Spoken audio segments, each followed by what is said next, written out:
All right, here we go. Luis Angel, welcome to the channel. What's up, Jacob? How's it going?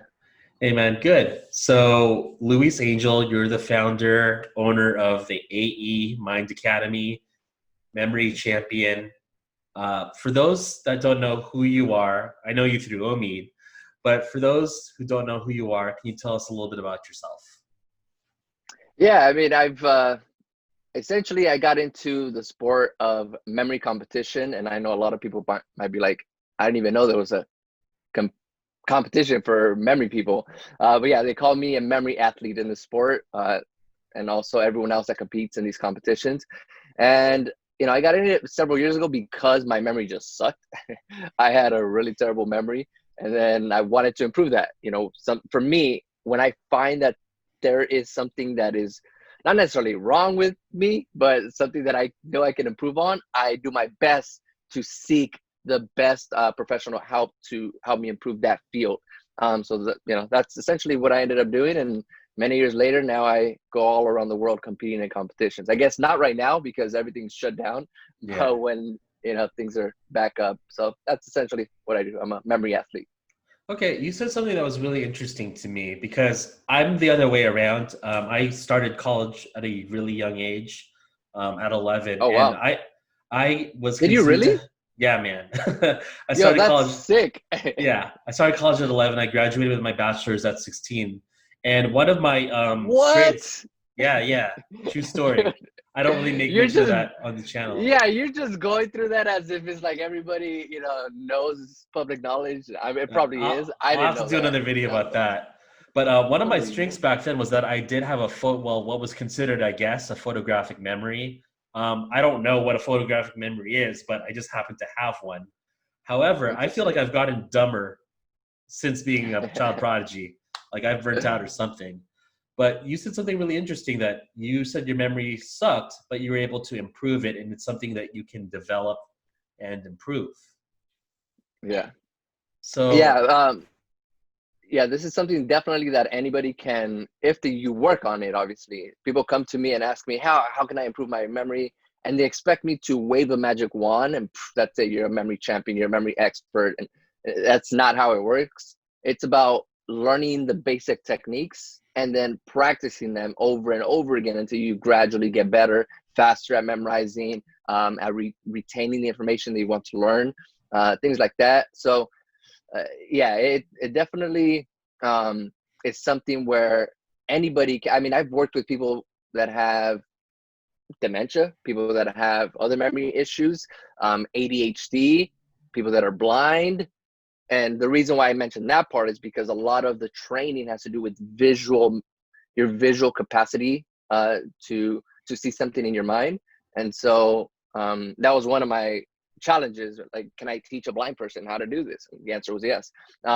So it doesn't matter dyslexia, your mental disabilities or disorders. From what I've seen so far, I mean, there might be some type of like really serious brain injuries, but for the most part, anybody, doesn't matter if you think you're dumb or you're the smartest person in the world or you're a prodigy child like Jacob. That's crazy. I need to interview you, man. I think anybody can truly learn how to do what I now know how to do. okay, so what's like a quick drill, a quick exercise we can show as one of your techniques for improving memory? So one of the fastest things to apply the memory techniques to is names and faces. That's I'm sure we'll briefly get into this probably later, but I was writing my main memory book, which is now Better Memory Now, ended up being my fourth book. But at first, when I was first starting to write that one, I was focusing a lot on the names and faces aspect of the book, and I was noticing that a lot of the individuals where I went to go do presentations, that was always the number one thing. They wanted to know how to improve their memory in order to being able to meet somebody and not blank out after 10 seconds of exchanging names. I'm Right. not sure if that's ever It happened to you, happens to me but all the time at conventions and stuff, of course. yeah. So that was one thing. I was like, okay, a lot of people are requesting this. Let me focus more on that. So I put out a whole book on just names and faces. But the technique is the same, whether it's a name, a long number, playing cards, whatever the case might be, the technique itself is the same. So you turn the information into a mnemonic story or an association of some sort. So Jacob, for me, the first thing I think of is like a few friends that I have named Jacob, one in particular that just pops into my mind. So I might picture you and my friend Jacob maybe playing basketball together, shooting hoops, something like that, right? And maybe he hits your face with the basketball and, now you're mad at my other friend Jacob. So a little quick story, and that happens in like milliseconds in my mind. Or if I don't have somebody named Jacob, maybe I might picture like my default is Jacob's Ladder. Heard that a lot. So Jacob the jeweler too. Yeah, something like that. Yep. So it's a type of association. I met a girl on the plane. I just came back from San Juan, Puerto Rico. So I met a girl on the plane. Her name is Haley. So I'm like, oh, Haley, like Haley's Comet, and you can even throw that into the conversation opener as well. And it will help you. It's like, oh yeah, Haley's Comet, and then we go off on a riff. But what it does, it's very powerful because it helps you to associate it right there, and then now you both are engaging in that. So just creating some type of association or visual trigger to help you remember the thing you want to remember is very powerful. Okay, cool, man. So I never thought about visual association with names. That's something that I'll need to try. But sometimes when I think of like the most random stuff, like actually yesterday, I was thinking of an old Nickelodeon show from the 90s called Salute Your Shorts. Okay, maybe you don't remember that one. For some reason, even though I haven't thought of these names in like almost 30 years, just like seeing a character, I can remember the person's name. And I guess just by association of the character's face. So yeah, that's a little bit weird. Maybe it's a latent talent. Okay. Yeah, like there was a like Doug Funny. That was one of the shows. Yes, from Doug. Then there was Roger, Skeeter, and all those guys. Yeah, and that's coming back to me because I associate the names with those character appearances. That makes sense. Well, and you mentioned that you have published, I suppose, a brand of books on improving your memory. Yeah, I focus a lot on that. On like my personal brand is memory. So I focus on publishing those types of books, and it's all self-publishing on Amazon, as I'm sure your audience is well aware that there is a marketplace for self-publishing authors. So I published my first book, like I said, the How to Remember Names and Faces, back in 2015. Yeah, 2015. Oh wow, you're an OG. I actually, when I first published that one, and then I figured out, I mean, there was no community like what you have that helps people to learn about how to publish books and ask questions. I just figured it out on my own. I watched a few videos, maybe. But I was just putting things together. Oh, the cover's off. Let me fix the cover. Oh, it's off by a few little millimeters and it's not getting approved and it's a bleed and this and that. And I had no clue what I was doing. The pages, it had to be the perfect size, and all this, the words couldn't be trillion off. So I had to figure all that out. It took forever. Like, I think I got so frustrated because like getting all the perfect sizing took me probably longer than actually putting the book together, like the actual content of the book. And I was just like, all right, I'm gonna give up. That's it. I'm over this. But I just kept at it and finally figured it out. But that one went #1 bestseller on Amazon. And that title's a little bit, I went in 2015. It was like a big deal, but now like a lot of people know how to get to #1 bestseller. You got to do a few little tricks and tips, but it's much easier now, I guess, to get it. But and then I showed Omid, our mutual friend, how to do it, and then he hit #1 bestseller. I think like a year or two after me, and now he's become one of the top publishers as well. But yeah, man, memory. I have a medical terminology book, how to help medical students learn their medical terms faster. I have a English vocabulary words book, so anybody that wants to just pick up on their active vocabulary skills, they can do that. And then a general memory book, my Better Memory Now, that helps everyday Joes just improve their memory as well. Awesome, man. So I can see where this has obviously a ton of applications. You could even help test takers improve their memory skills so that they can pass exams. For Hmm. instance, I'm actually getting my real estate license hopefully soon. My test is in 2 days, and I've been cramming and studying Oh, for the dang. past couple of weeks. But like, there's just so many terms, so many formulas to be remembered. It's like, damn. I mean, this is why like most people fail the first time they take the test. So Mm. it'd be great to have a better memory for that. Yeah, man, you should have hit me up a few weeks ago. we get a set up a game. Nah, but you got this, dude. I'm sure you're more than ready to ace that exam. You're gonna be selling me my house soon. Thanks, man. So one thing unique about you too, aside from memory, is that I've seen that you've done a lot of crazy marathons and mountain climbing, like real mountains. Like, can you tell me a little bit more about that? Yeah, I haven't like ran marathons yet, but yeah, I have definitely. I love running. I mean, I've done a marathon, but unofficially, meaning I just started running over 26 miles on my own. Yeah. um, and that was a dumb idea because I was not ready for that. I was just like, that's fine. I can run a mile. If I can run a mile, I can run a whole marathon without training. I ended up like popping my calf like mid run, and I still finished. It Oof. wasn't fun. But yeah, I've done a few major like hiking treks. One to Everest Base Camp, and that one, our highest peak was like a little bit over 18,000 feet. For Kalapatar, we had to climb like the day before. We climbed this huge mountain to like overlook all of Everest Base Camp, which is pretty awesome to see.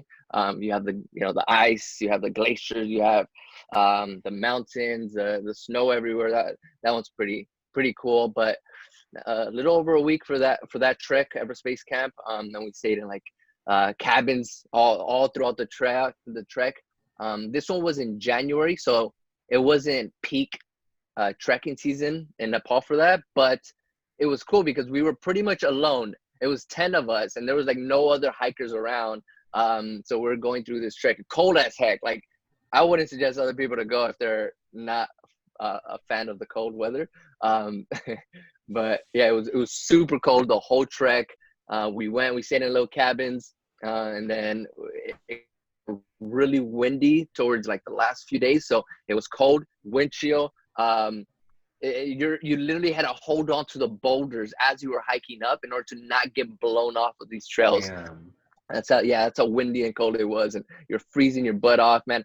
I was trying to do a video to document everything, and my hands were getting frostbite. I was like, oh no, they're gonna have to chop off my hands. But we finished it. That was a huge accomplishment for me. Um, Yeah, that's the you know crazy. yeah. What motivates you to put yourself through such torture, or like, what's your mindset behind making an achievement like that happen? So it was a friend of mine. His name is Nelson Dallas. He's a four-time USA memory champion, and his grandma passed away from Alzheimer's, and that's one of the reasons why he got into the sport, is to help at least not necessarily prevent him from getting it, because there's a lot of determining factors as to who gets dementia, who doesn't. Some think it's just straight up genes. Other things it has to do with your diet. So for him, he just wants to try to do the best that he can to stave off from having dementia or Alzheimer's in the future, because his grandma had it, and so he started this foundation called Climb for Memory, where he raises money to go climb these mountains. He's gone to the top of Everest. He's gone to almost all sorts. I don't know how many peaks, but so many peaks all around the world. Anyway, so a few years ago, he hit me up. He's like, "Hey, you want to come through?" I'm like, "Sure, let's do it." So he's put these treks and teams together, and I joined him on my first one ever Space Camp 2 years ago, and this year we went again to Kilimanjaro in Africa. So that was an amazing one. And yeah, for me, it's more of a challenge. Can I put myself through something like this? Um, it's something that obviously I had never done uh, for my first one, so I didn't know what to train for. I just started running a lot, and I realized that doesn't help much when you're climbing. It would help in a flat land surface area, but not if you're climbing up. So the next trek, I made sure to do like more lunges, more leg workouts, and things like that, more actual long distance hikes instead of just going for like a little 1 mile cruise around my area. So the training definitely shifted. But for me, overall, it's more just pushing myself to see what my body is and mind. It's a huge mind trip of an activity. So seeing what my mind can do as well.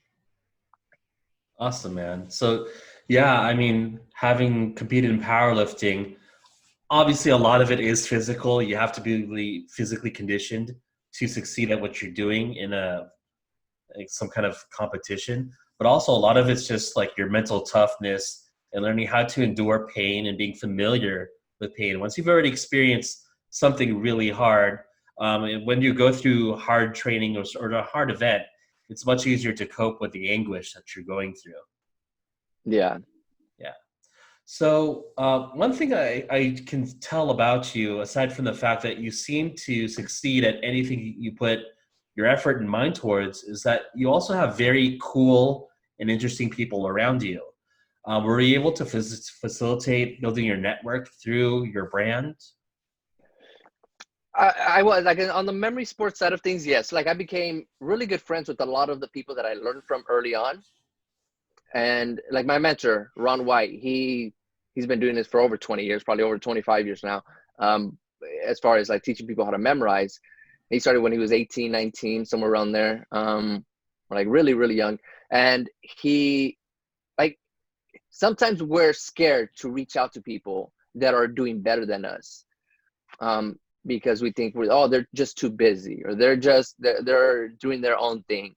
But honestly, it just never hurts to try. So I sent him a message on Facebook. I'm like, hey, big fan of all your content. I got your program. I went through it. It takes a month to go through the program. I think I did it in like 3 or 4 days, because I was hurting so much. You have to going through like the psychologist and the psychiatrist, and they're trying to give me this pill and that pill to take to fix my issues, and nothing was really working for me. So the guy needed a natural fix. So that's when I contacted him, and he was really awesome. He answered all my questions, told me exactly what to do, what not to do.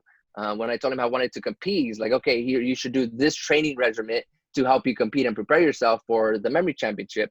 So it was just all, and then from there, I met my friend Nelson Dallas, who's a top memory athlete, Brad Zupp, and so many others. But as far as like on the business side of things, Ron White also, he's a really good marketer, so he taught me a lot on, and that's something that surprised me, because I saw how he's a memory coach, so he can help people improve their memory. But you would think that you would try to guard your information when it comes to the marketing side and the business side, but he was just so open with helping me out in that regard as well. That that really opened my eyes on the potential of making this into a business, because at that point I did not even think that this was possible to even like have a good memory, and then also take this and turn it into a business and make money out of it. That was awesome. But yeah, I mean, I've gone to Tony Robbins events and I've met people there. I've gone to all these different personal development events, and I met multi-millionaires and some billionaires, and that overall has helped me to shape the way that I think about what I'm doing with my day-to-day tasks, and also the people that I do surround myself. Because growing up, you best believe that those types of people were not anywhere near me. So that was a huge shift for me when I started to surround myself with more successfully minded individuals. Awesome. And through Tony Robbins events, is that how you met Omid, or how did you two link up? Yeah, he was a kid. He was like 16. He was 17. He was 17 years old. And he was a part of a youth program that Tony Robbins runs every year, every summer. And so I went to it. I went as a coach. I was much older. So I went as a coach. So I helped facilitate the whole program. And yeah, I mean, we clicked. It was like a group of us that we just clicked. And we're still best friends to this day. So, I mean, Omid and I have lived together. So, and yeah, that's how I met him and other like-minded individuals, and we just help each other and push each other every single day. I talk to that guy almost every single day, unless he's busy working and ignoring my calls, but almost daily. And yeah, man, if you go to these types of events, I mean, I don't know how it's going to be now moving forward with all this, mess going on right now, but hopefully when things settle down, things start opening up as far as like these types of huge events and gatherings of like-minded individuals, because they're very powerful with connecting and improving your own network of individuals, like-minded individuals. Right. Yeah. I went to Tony Robbins' UPW, Unleash the Power Within, in 2018, and it actually changed my life. It motivated me to set a date for quitting my job and making online entrepreneurship a full-time endeavor. So I'd love to go to another event.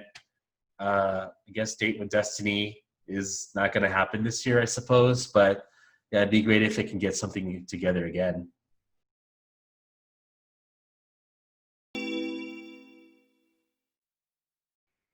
Yeah, man, those they're so. I've done. I did my first UPW.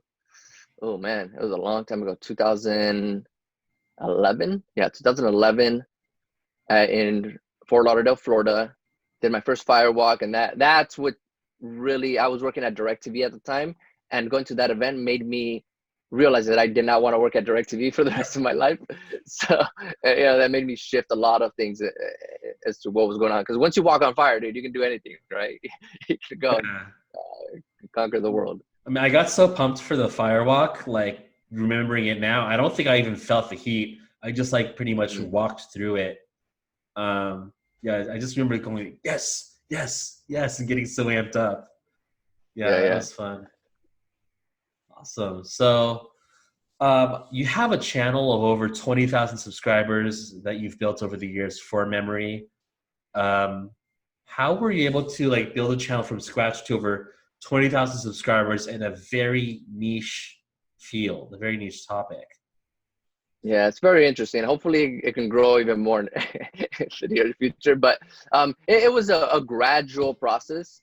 It was one of those like I think the first year I didn't do almost I didn't get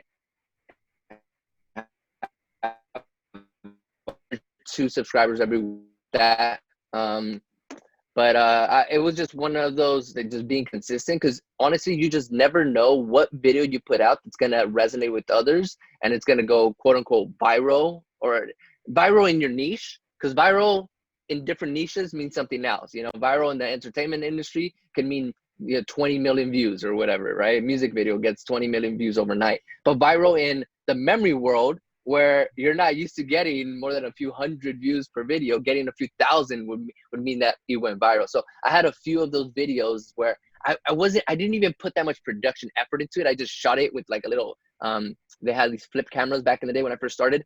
I'm not sure if you remember them, but it's just like these square cameras. So I just told Yeah. a friend, hey, record this video for me. And then I did a quick little 5-step memorization process with a friend of mine. And then that one got, I don't know how many views. I haven't checked recently, but think it's close to 100,000, if not more. Then I put out another memory training video has over like 500,000 views. So all these little videos just started getting 20,000 views and 40,000 views, 50,000 views.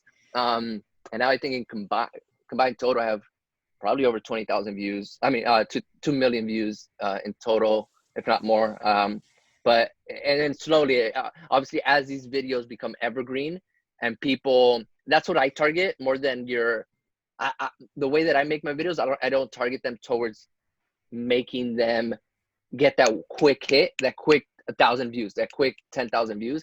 I target them to get a gradual increase over time and then slowly move up in rankings on YouTube so that when somebody types a certain key phrase or keyword on YouTube and Google, then my video is going to be up in the top 3, top 5, hopefully.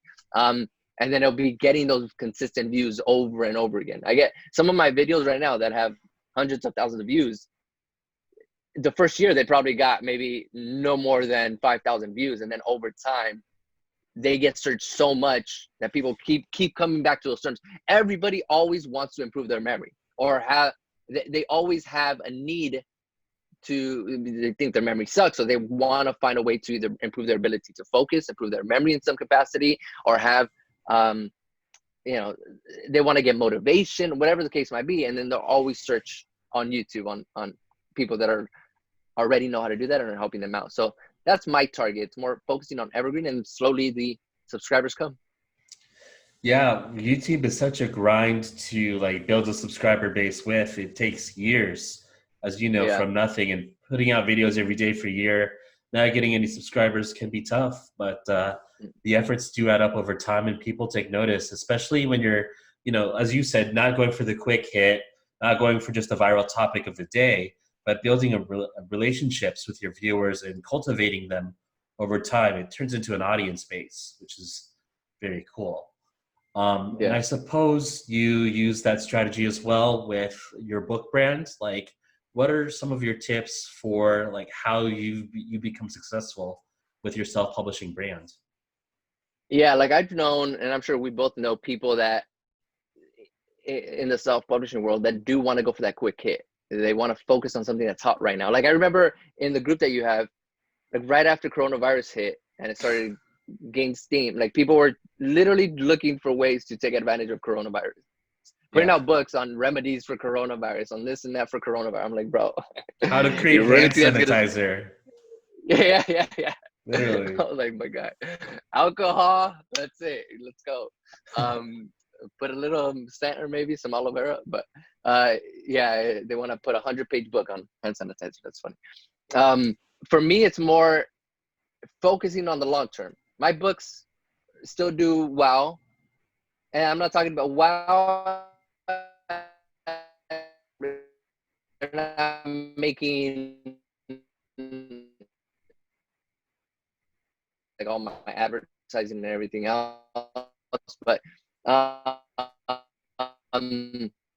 they they do pretty well as far as they're consistent. But that's deliver value to people, and people want to keep buying them by me doing the efforts that I did early on. I build my brand, I build my reputation. I the content itself, all my books are it's pretty solid. And 2015, from 2015, from publishing that first book, that's still one of my best sellers. And I haven't, I don't go in there and tweak things and do this and that. It's still just consistently every single month without fail. Still, people still want to buy it. So for me, it's about doing the work really strongly up front with my brands on my books, making sure that the content itself is great, even if no one like there was no actual like, names and faces book. It wasn't something for me. Trips and techniques is to go and find a book that's doing really well and find all the keywords that they're targeting and find all the description that they have and do your research based off of what's working already. And it's smart. It's a smart way of doing it with publishing. And then go and replicate that and maybe tweak it a few things, add your own stories to it. But for me, it's more, I take it as a challenge as well. If I don't see a book that's out, like I didn't see a vocabulary words book like I had. I didn't see a names and faces book the way that I had, a medical terminology book the way that I had it. So I was like, let me create it. And if it works, awesome. If not, whatever. I'm still teaching this. I'm still showing people how to do this. This is not something that it's like, oh, dang, one of my books is not hitting. So that's it. I quit this business. Like, no, I'm in it for the long haul. So whether it works or not, I know that eventually it will, but whether it works or not right there and then, it's irrelevant for me. So yeah, that's how my mindset is with my memory books brand. And I'm like releasing other books right now. I'm working on other ones, but it's all like memory related, and there's no way for me to model after somebody because no one has done what I have done in that space. Yeah, like I had gotten a lot of people within our own community, and they were just joking around. It's like, oh, I'm gonna go and target the memory improvement world in the books. I'm like, go for it, bro. I don't mind. I literally don't care if somebody has a book that's similar to mine or same title. Then there's some people that have copied my titles, even though my title, I was the original. Like Better Memory Now. There's another book out there that's called Better Memory Now, and I literally don't care. You can't. Like I'm pretty sure you can't copyright the titles unless it's a series, from what I've read. But I'm like, there are gonna be 1,000 of them. I don't care. Someone listening to this right now can go and make up every book. I legitimately don't care because at the end of the day, I know that my brand and my name behind my title and my book is going to just outperform whatever's out there and whoever tries to duplicate, because no one can duplicate and replicate my stories. What my touch that I add to my books. There's no way. And if they do, I'll sue them, because they can't copy my stories. I would know if you're changing, Nelson Dallas' name in the book for someone else's name. I'm like, bro, that story is my story. You just changed the name. So yeah, I make sure to add a unique twist to my book so that you can copy the general idea, but as far as the stories, there's no way. You can't copy my success in this field. So yeah, I guess long-winded answer of of my book publishing ways. Yeah, I know exactly what you mean. I have my own powerlifting brand of books that I did to first start out in Kindle publishing. I didn't even do it for the money, just wanted to write content. And after 3.5 years, those books still sell because Hmm. I've got content where, yeah, as you mentioned, anyone can hire a ghostwriter and try to replicate the facts or the stories that you're writing. But look, for powerlifting, only I would know what happens in the locker rooms. Only I have a set of experiences that no ghostwriter for $1 per 100 words would ever know or ever be able to replicate. Unless the ghostwriter No. is some other elite level powerlifter that knows what Right. happens in the locker rooms with syringes. There's just no way that people can copy the content. And that's the main differentiator is just having unique content. I think people in self-publishing forget that there is a little bit of an art to this, to where you need to provide your own taste, your own flavor to the mix, because it can't be so mechanical to where you're just pumping out books and using ghostwriters to just put out info on everything. That Yeah. can work to a limited extent, or maybe you can get lucky with a book or two.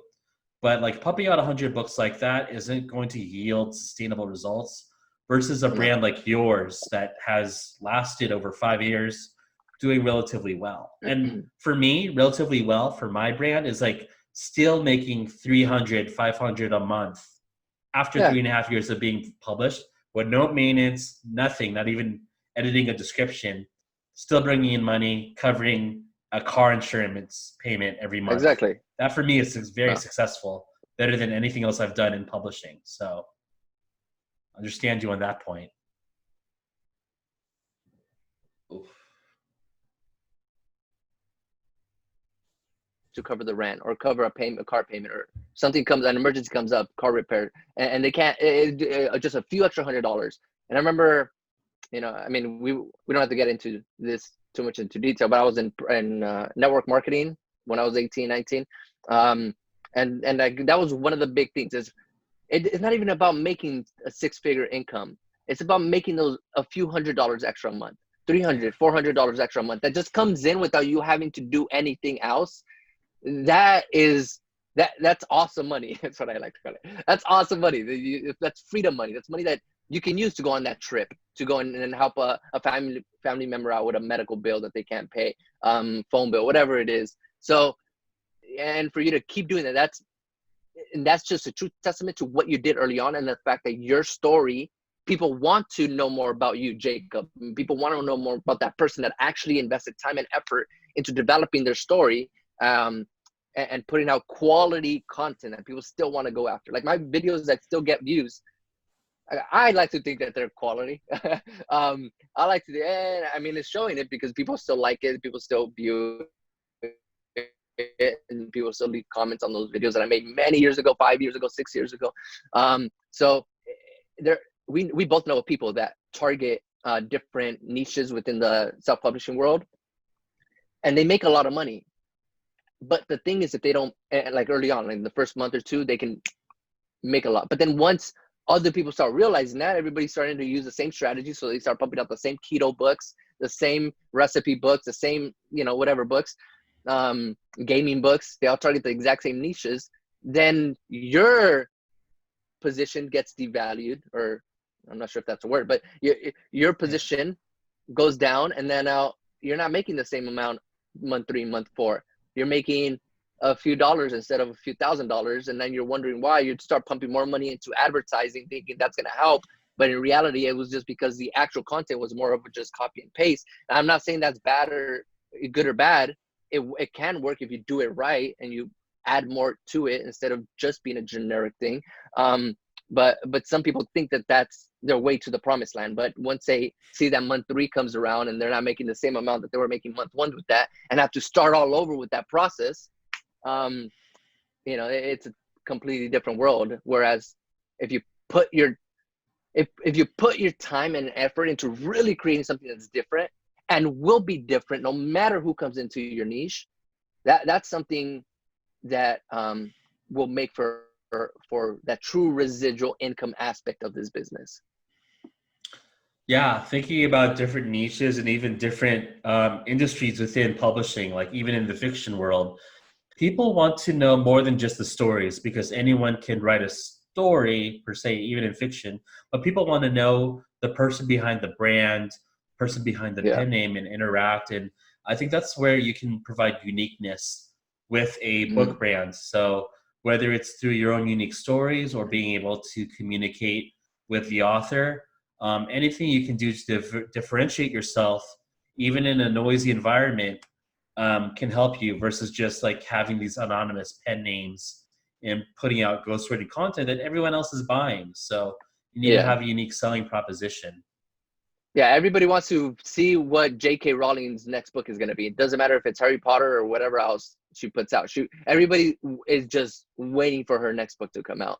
Um, it's because she's built a brand around her instead of just the Harry Potter series, and obviously that helped her out a lot. But and you know, any other popular author, fiction writing author, people want to know what their next book is based on that person because they built a strong brand around that. Yeah, totally. Okay, so if people want to find you, I would ask you this.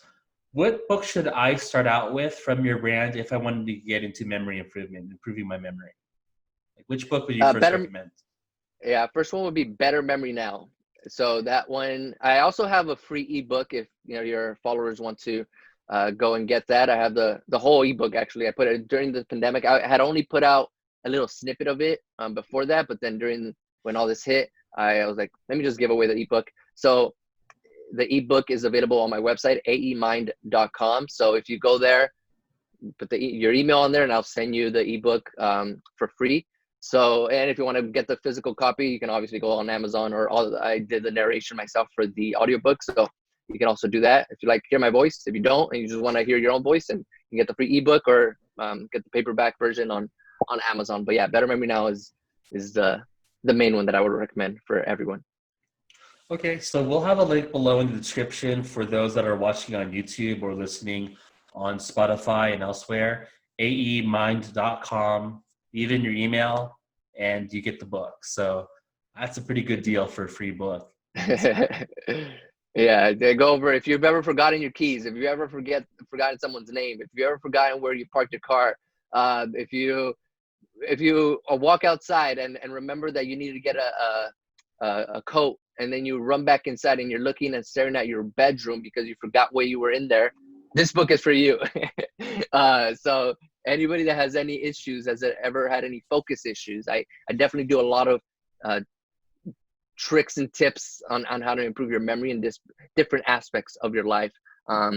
Whether you're a student, a business individual, or just someone that wants to remember or memorize a grocery list, or you want to compete in a memory competition, you want to memorize a pi, several digits of pi, 3.141592653588979. Oh, shit.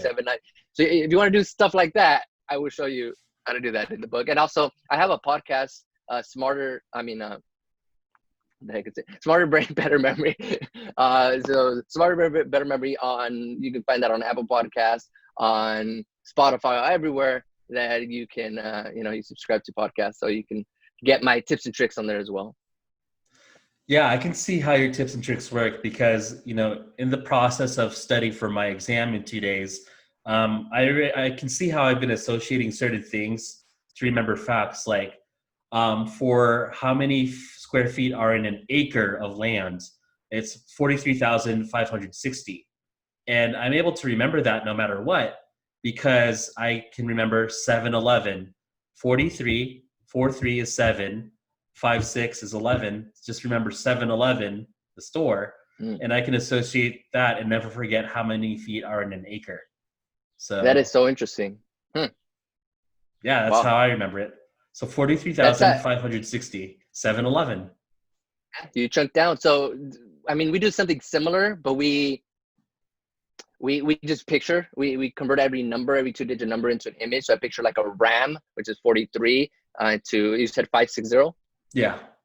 So it would be a leash. So a ram running into like a dog on a leash, and it's just like hitting the dog on a leash with its horns. So that's like, that would be my little visual trigger for that. Damn, bro, that's really graphic. Yeah. Do you have to make everything traumatizing to remember it? Pretty much, right? I was on a documentary in Sweden once where I was saying, yeah, you gotta smash the table with the baseball bat and break and shatter. And they're like, so everything's violent with you guys, huh? It's either violent or sexualized in some way. So yeah, we'll keep it PG in this interview. It's all good, but okay, I can see how that works because, as you obviously know, people's memories always have a lot more clarity during traumatic events. Like Mm-hmm. for instance, everyone knows where they were on the day of 9/11. Granted, it was almost 20 years ago. Everyone knows where they were on that morning. So, Mm-hmm.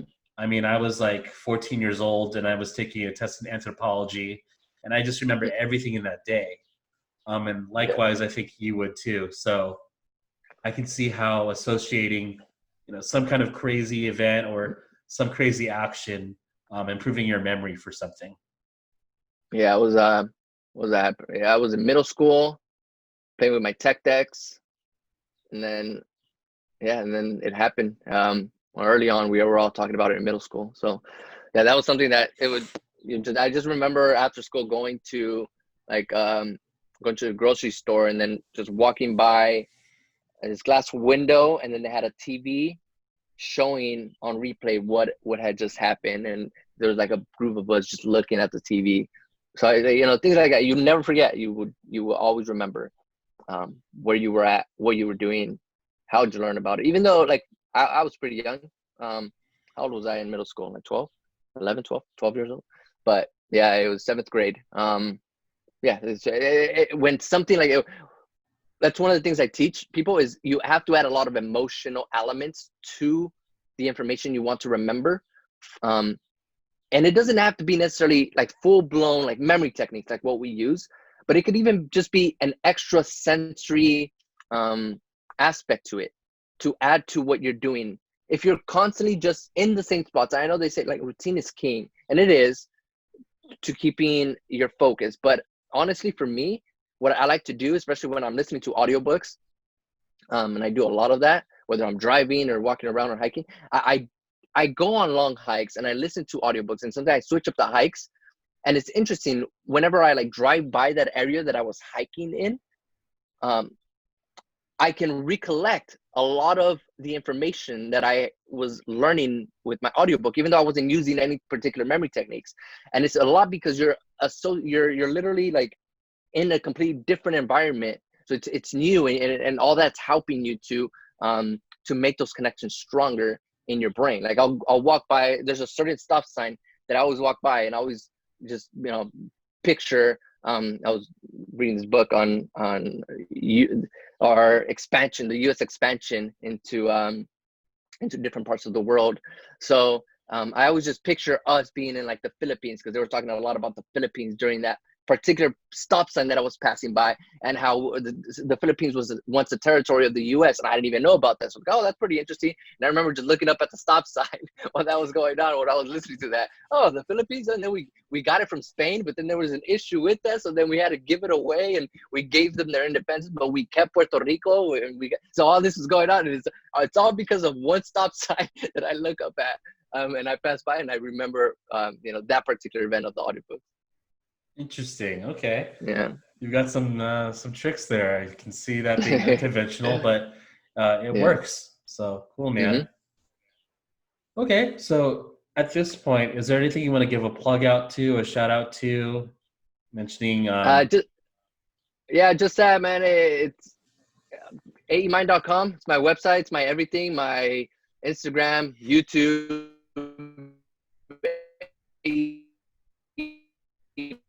mind, everything. Facebook, Spotify, Google Play, all the good stuff. And I do.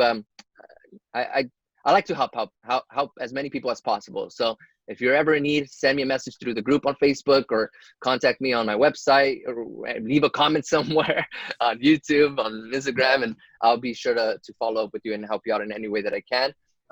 As far as like, I get people contact me about the business side of Kindle and that. For that, I would definitely not recommend for you to contact me about, because I have very limited knowledge as far as like how to make something grow. And like I have some individuals like, hey, how do you get your audiobooks approved? I'm like, I just submit them, bro. I literally have no clue what's going on the Audible, on the ACX side. I submit them. If they get approved, they get approved. If not, they tell me what's wrong. Like, how are you so lucky? I'm like, I don't know, man. I don't know. I just submit and I do my thing. How do you make all this money? I'm like, I don't know how I make money. I just submit. That's it. But if it's on the memory aspect side of things, I'm definitely more than open to helping you out. For sure, man. So aemind.com is the portal to everything and anything related to access to you. And for publishing, you are in the Publishing Evolution group, but yeah, you're a very busy man with a lot to do. So we'll find you on aemind.com, link in the description below. Yeah, man. Awesome. So anything last you want to say, or? No, man, you just got to come on my podcast. That mind of yours, I got to know what was going on with your story. So you definitely, you got to do me the favor. You got to jump on mine. I've got a life story. I'll do that for you. So, cool, man. I will connect with you on that, and hopefully I'll be on your podcast soon, and I'll see you later. Yeah. Awesome.